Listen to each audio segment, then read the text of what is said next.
দাড়িপাল্লা তুলে দিচ্ছি খুলনা ১ আসনের আমাদের 11 দলের প্রার্থী বাবু কৃষ্ণ নন্দী। সূরা আন-নিসা। রহমান রহিম আল্লাহ তাআলার নামে। হে ঈমানদার বান্দারা, তোমরা ঈমানদার ব্যক্তিদের বাদ দিয়ে কাফেরদের নিজেদের বন্ধুরূপে গ্রহণ করো না। তোমরা কি তাদের বন্ধুরূপে গ্রহণ করে আল্লাহ তাআলার কাছে তোমাদের বিরুদ্ধে কোন সুস্পষ্ট প্রমাণ তুলে দিতে চাও? সূরা আল মায়েদা। রহমান রহিম আল্লাহ তাআলার নামে।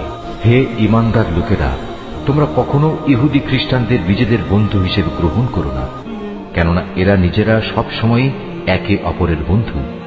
তোমাদের মধ্যে কেউ যদি কখনো এদের কাউকে বন্ধু বানিয়ে নেয়, তাহলে সে তাদেরই দলভুক্ত হয়ে যাবে। আর আল্লাহ তাআলা কখনো জালেম সম্প্রদায়কে হেদায়েত দান করেন না। সূরা আল আহজাব। রহমান রহিম আল্লাহ তাআলার নামে। হে নবী, আল্লাহ তাআলাকে ভয় করো, কাফের ও মুনাফিকদের আনুগত্য করো না। অবশ্যই আল্লাহ তাআলা সবকিছু জানেন, তিনি বিজ্ঞ কুশলী।